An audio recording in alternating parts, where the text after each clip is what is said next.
Hello, my name is Ryan, and today I'd like to talk to you about The Blade Itself by Joe Abercrombie. Recently, I got back into reading a lot. I was reading a little bit here and there over the years, but I never really quite dove into it. Nowadays, I'm actually trying to read at least every day, and part of that came with the recommendation to read this. I've been pretty invested in both horror and fantasy, and this has been recommended literally everywhere, and all I can say is wow. I'm very glad I read this. It probably is at the top of my favorites list now. I don't know if I would say it's my number one favorite yet. I'd like to read the rest of the trilogy before I say that, because I like judging things as a whole package, and this is certainly an already released trilogy, so when I get to that, I will. I do have all three books, though, so I will be reading that. It's a little bit weird to me, and we'll get into exactly why, but this book doesn't really have much of a story to it, and that seems weird for the genre. Fantasy is usually widespread, long books with pretty much epic storylines, and it's obviously not something that goes across the entire genre, but it is something that is almost what I would say is staple for it. So when I picked this up, I knew ahead of time that it wasn't really story focused, so that sort of eased my way into it and made me enjoy it a little bit more. I think if I went into this not knowing that there wouldn't be too much of a story to it, I would have not liked it as much as I did, and we'll get into that. And that whole lack of a story thing is a pro and a con. I'll talk about the con later, but the pro is really fucking good. So it is a dark fantasy. A lot of people like to call it grimdark. That is sort of like a sub-genre of fantasy. You've got fantasy, dark fantasy, grimdark. I think that's just how I interpret it. I could be wrong there. Basically, grimdark is sort of where, instead of it being sort of horror-y in the darkness, so like with dark fantasy, you've got a lot of monsters and stuff like that. Grimdark is a very smaller focus on the almost evilness of man in a way. It's very humanized. It's very close to the chest, if that makes sense. And grimdark is all about like how bad humanity can be. So that's sort of what this book is. And what I think is an almost better descriptor of this, it's still grimdark, but I think it's sort of a slice of life fantasy. You see three main characters and how their daily goings come and go and all that jazz. And you get just super deep into these people's thoughts and their motivations and all of that. Abercrombie, in my opinion, is a legitimate master of the craft. He is able to really pull you into these characters. By the end of this book, 501 pages for the edition that I have, I knew everyone. Even the major, the minor, the in-between, all of those characters, they were really well defined. And I think, in all my years of reading and playing video games and just being exposed to stories in general, I have to say the characters in this book are the most well-defined, polished, rich characters that I've ever experienced. I'm sure there are some other characters that I've encountered that are deep like that, just off the top of my head, I didn't write this down, but, characters from, like, Avatar: The Last Airbender. This book really goes deep in on the characters and everything about them, and that is the pro to the lack of story. There's three of the main characters, technically four. I'll talk about the fourth one later. They're main perspective characters, so each chapter that has that character, you're getting their viewpoint from sort of like it's like a third-person omniscient sort of thing. You do get into their heads directly sometimes, so it's not always just third person. It's also, I guess, like actual getting their thoughts, so it's not just like a pulled back camera. Sometimes we're inside. All of them, like I said, are super deep, very rich. rich in the sense of depth and flavor, not rich in sense of money, although some of them are. The three main ones are Giselle Dan Luther, who's basically the epitome of a jackass. He's a douchebag, he's a jackass, he's... Honestly, at the beginning, he's one of the least likable characters, and we'll get into that. He's a soldier in the King's Army, and his whole plot line in the book is basically training for what they call the contest. And it's a sword fighting thing, they call it fencing, and, that's pretty much it. He's just training for that, and that's his thing. Another one is Logan Ninefingers, which is a sort of barbarian-esque character from the north who is often considered a savage by everyone else. And his story is sort of just, he gets roped into something after a near-death experience, and he just follows someone else. And it doesn't sound that boring, but he's honestly one of the most interesting characters in this book, which is saying a lot, because there's a lot of goddamn interesting characters in this book. And then there's Glokta, a crippled yet surprisingly young, because it took me a few times to realize that this character was actually young. He's about in his early 30s, but the way he's described, the way how crotchety he is, you almost picture an older, very war-torn, like 50, 60-year-old sort of thing.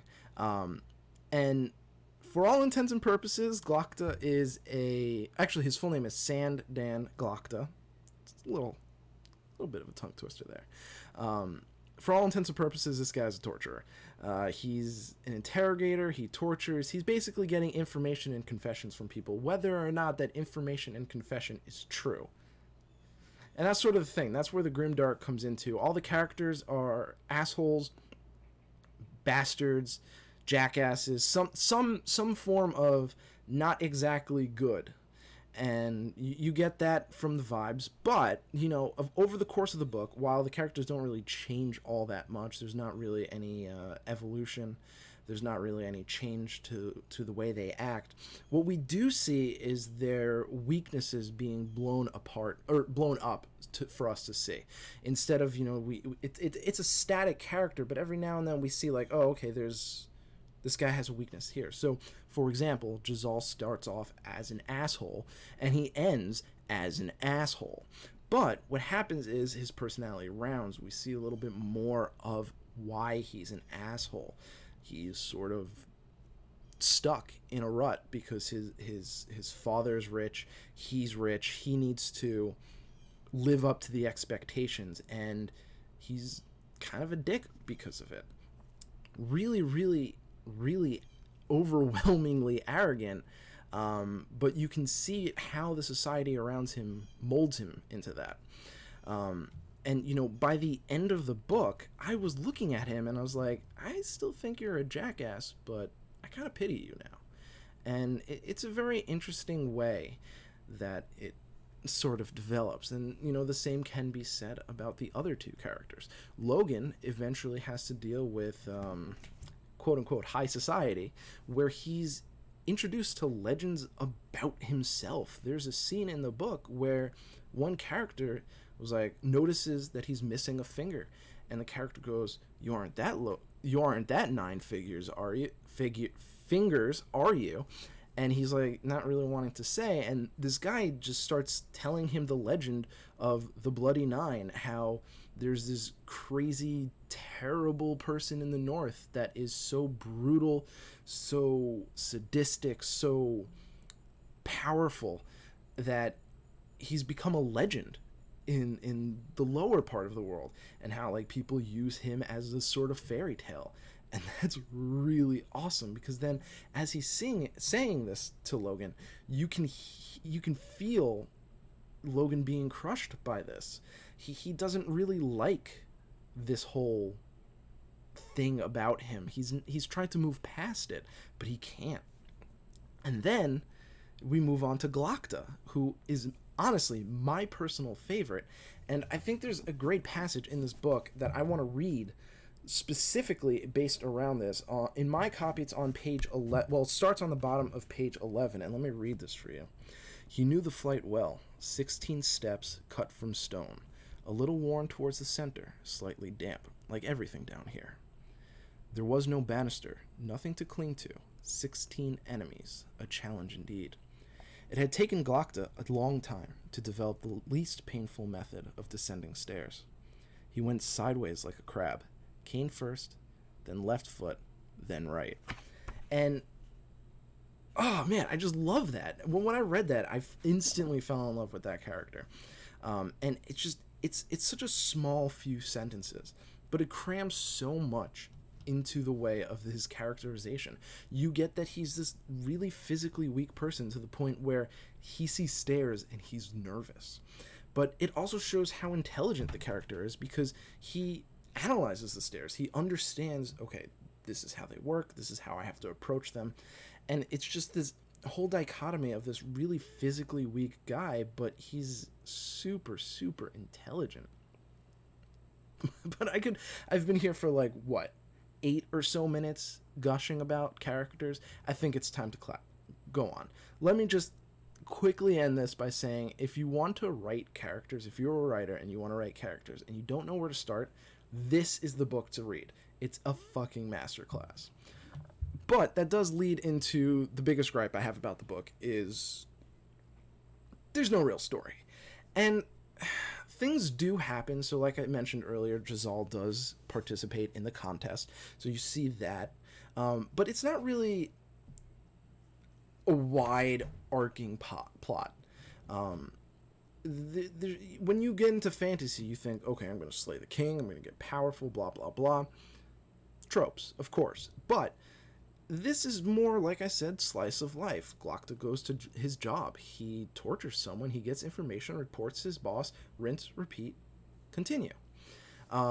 Giselle wakes up, trains, complains about training, watches all the women, goes to sleep drunk, wakes up, gets yelled at for being drunk, and then it just continues. And that's pretty much all that happens. But like I said, the characters are so fucking good that I just did not care. It also helps that I know it's a trilogy, and you can see foundations being placed. Like, they mention a war. They mention a war on 2 fronts. There's a part where corruption comes up, and one of the characters takes note. Nothing ever is actually acted upon just yet, but you know it's coming. So it is a trilogy. So we have to keep that in mind when we're thinking about it. You know, this isn't like the book just released and we have no idea if there's going to be more books because the author hasn't said it. The entire trilogy is out. So I'm judging it based on that. And based on that, I think the lack of a story is really fine. We got 500 plus pages of an introduction to these characters who I can guarantee are going to be exceptionally important in the next few books.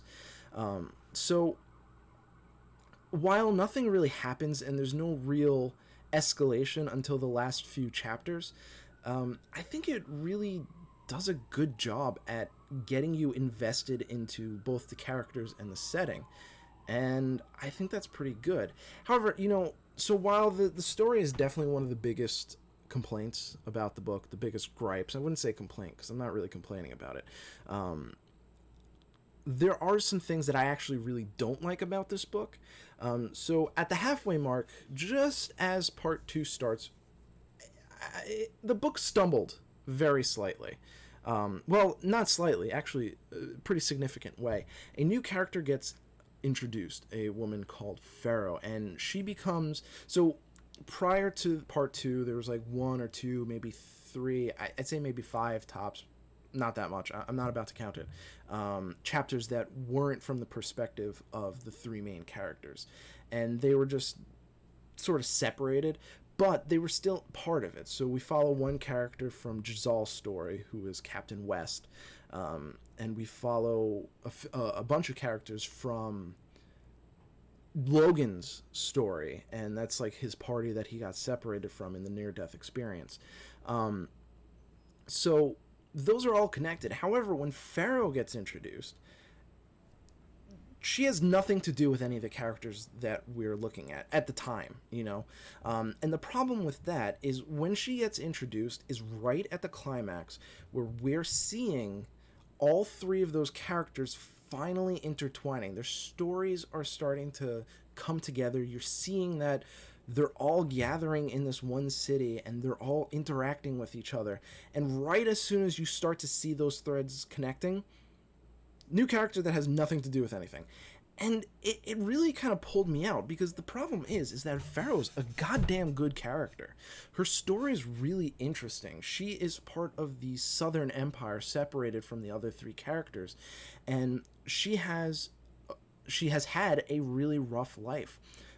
She was forced into slavery, and it really gave her this unquenchable thirst for revenge against pretty much the entire kingdom. And all she wants to do is kill, kill, kill all of these people. And it's really, really interesting. Again, Abercrombie's a master of character work. And what we're seeing here is a very, very solid introduction. But the problem is that it comes into a place where we're really invested in three characters more, and then all of a sudden we just get separated. And I can understand why she was introduced there. Any earlier would have felt a little weird, but the problem is that it just sort of halted the story for me. It was a stumble, and the first chapter, in my opinion, where she's introduced is a tad bit weak. You're a little bit confused as to what's going on. There's not a lot of explanation. It feels like it might be a misdirect. It's not, but there's just something off about that first chapter, and it sort of made me stumble. That said, after her first two chapters, it really swells up, and I actually do really enjoy her character. She's probably my third favorite out of the four, Giselle being my fourth least favorite, but still really good characters. That said, the only other criticism I have for the book is really, really tiny, but it really surprisingly pulled me out, which is weird. So as I mentioned earlier, as I mentioned quite a lot, this is a character-driven book. Most of the characters are intelligent, such as Logan or Glocta, or pretty much full of themselves of arrogance, such as Giselle. So there's a lot of confidence in them. When they talk, they own the conversation, which, by the way, Abercrombie's great at dialogue. Except for this one small thing. He wants to disarm these characters in dialogue, which is perfect. That's a great way to expose these characters' weaknesses. They're all intelligent characters, or think they're intelligent, and disarming them in conversation, which is where they most likely think they're the masters of, specifically Glocta, is amazing. But the problem comes is in how he disarms them. That's what he does. He puts the word every single time he wants to disarm them. Now, the first few times, perfectly fine. Great. I love it. I get it. They got disarmed. They are being put in their place. Their weaknesses are showing. It's great. The problem is that every single time he wants that to happen, he uses the word And it's just one of those things that enough is enough, So I started seeing this, and I started being like, oh, God, he used it again? Like, can't you figure out another way? And it's such a nitpick. Such a tiny, tiny, tiny little nitpick. But it surprisingly impacted me enough to put a whole paragraph about this, which is kind of funny. I don't know. But by the end of the book, he does switch it up a little bit. But at that point, the damage is completely done. He switches from to and words like that. But I feel like it was overused. And, that's one of those weird things. I don't know. What can I say? I found it personally funny in a way, but also kind of obnoxious a little bit. But yeah, I mean, is it really worth ignoring it if it was something that I know is a super minor nitpick that did pull me out of the immersion? I think it's worth mentioning. I think it's definitely something to consider. But overall, I mean, the dialogue is amazing. The story is great. The physical structure of the words are great. I don't think that's something that's really discussed very much when talking about books. The physicality of the words and how they're placed on the page. I think that's pretty important. What you'll see is like for Logan chapters, the sentences are shorter words run on in a way because it's almost showing like this haste of the character. So you have like really short sentences all connected with commas, just really flowing across the paragraph. And but with Glocta you have longer words, longer sentences that are fully structured, and interspersed in between you get his thoughts, his like actual direct thoughts in italics, and then you get to like Jazal, who's closer to Glocta, but not as much, but not nearly as observant. Except he is observant when there's women on this on the set. So the structure there, but then you notice in the beginning there's a double space when he wants time to be passing. So you get to the end of a paragraph, space, and then there's a new paragraph, and you sort of learn that there's a new time. However, what's really cool about this is that it's set up early in the book, and you understand how that works. But then later in the book, instead of having one chapter dedicated to a single character, you'll have, because they're all now in the same room, all interacting, you'll now have a paragraph, double space, a paragraph of Glocta, double space, paragraph of Logan. And so, Glocta's thoughts lead down as something's happening, and then all of a sudden you switch over to Logan and see his perspective. And I think that was a really clever use of the time skip sort of mechanic of the spacing in the book. As for the sentence structure, I do think he loses a little bit of it towards the end of the book. When the characters do start to overlap, I think he sort of lost a little bit of the personality in the way he structured the sentences for each character. And that actually is a little bit of a downside, because that sentence structure was really great. However, I could understand why, because for Logan, a lot of that sentence structure was because he was in the middle of action, a lot of action sequences, so it was like his thoughts bounding over each other, which was great. But, I feel like he lost a little bit. He didn't really use that when, for example, in Jazal during the contest, there wasn't really that same sort of thing, which is interesting because I think it could also be a character difference. But, I do think that there was a little bit of a slip up with that towards the end of the book. But that's literally it. That's quite all I have to say about the book. The lack of plot, which is 100% made up with the incredible characters, and a bit of a fumbling point halfway through with the new character and the loss of the personalized sentence structures, and the very tiny nitpick with the ers. That's it. The rest of this book is amazing. I know there's not really much of a story, but what is being told, what happens, is very interesting, and I love it. And knowing that it's a trilogy, I can't wait to read the rest. So if you can get past the idea that there's not really much of a plot, even though there's plot, there's not much of a plot, if that makes sense. I don't really know how to describe that better. Then I think you'll love it. I went in knowing that there wasn't going to be much of a plot, and by the end, I was floored by the book. So that's it. So I think for The Blade itself by Joe Abercrombie, I'd give it an 8 out of 10. It's certainly not perfect. I don't really think there's very many books out there or stories out there that are perfect in any sense of the word. And I know an 8 out of 10 for someone who's gushing it, but I think, there were some small errors that did detract from it, but otherwise, it's great. I'll never fucking forget these characters. Never. Hello, my name's Ryan. You already know that if you watched the beginning of this video. For some of you who are watching this video, you'll know that I used to upload to this channel quite often. I did. I used to do 3 uploads a day. That quickly diminished. But just want to say that I'm going to give this attempt to revitalize the channel. We used to upload Pokemon and video games and all that jazz. I don't think I will be doing that anymore. I love video games, but I don't really feel like recording videos on them. So I think what this is going to become is a booktube channel where I review the books that I read.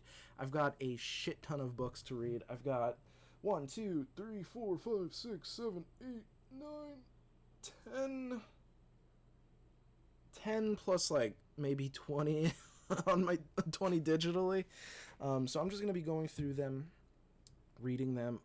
If I don't upload a video because of a book I read, that's probably because I didn't really enjoy it that much. But I want to do this, and the main reason I want to do this is I'm actually writing a book of my own, a series of books, actually. The tentative title is The Order of Ghosts. It's a horror fantasy. It seems to be the genres that I love these days. And it's a story that has been a long time coming. If you follow me on Twitter, you'll see that I tweet about it a lot, angrily sometimes, very angrily. But I finally settled on stuff, and I'm going to try and figure out how I want to approach this. The way the book is structured currently, it's sort of like a frame story. So one chapter of a frame story, and then after each frame story chapter, there's a short story. And, you know, it's sort of the pitch that I have right now. And let me see if I can pull up the work in progress pitch. At the edge of worlds, upon the Yggdrasil tree, sits a man and a god. For them, eternity has only just begun. So they reminisce on the stories that led them there. And basically the concept is that the magic system revolves around death, and these characters found out a way to get past death, which comes with a whole slew of fucked up problems. And they're sort of trying to figure out if they can kill gods and reset the cycle of worlds dying and then being reborn, because they just don't like that concept. And there's a lot of history to it that I'm working on. There's a lot of stories. I have 11 main characters to use throughout the series. But I'm trying to figure out ways to approach the distribution of this. You know what I'm saying? I'm hoping to use this YouTube channel as a way to promote it, get you guys looking in at the process of me writing it as I do. I will be uploading maybe audio versions of the stories of me reading it. I do have one story that has somewhat connection to this world, that I was writing for a contest, and the contest just disappeared off the face of the internet, which I didn't realize was possible. I can't find even a cache of it. And so I was going to submit it to that. I finished it. I sent it to a few friends to see what they thought. They liked it. But what's friend? what's feedback from friends? You know, I hope people, when I ask for feedback, give me their genuine feedback. But, you know, you have to take a little bit of friends' grain of salt. So I think I'm good at what I'm doing, but we'll have to see. And so I have this story. I'm probably going to release it for free, do an audio version of it so people can listen to it instead of just reading. It does connect to the universe as a whole. It wouldn't make sense to anyone except for me until we get to that point in the story. But it's kind of like a fairy tale about one of the characters in the universe. So that's what I have to say about that. I hope you enjoyed my review. Let me know, please let me know what you guys think. Don't forget to like, comment, and subscribe. And I hope to see you guys at the next video. Peace.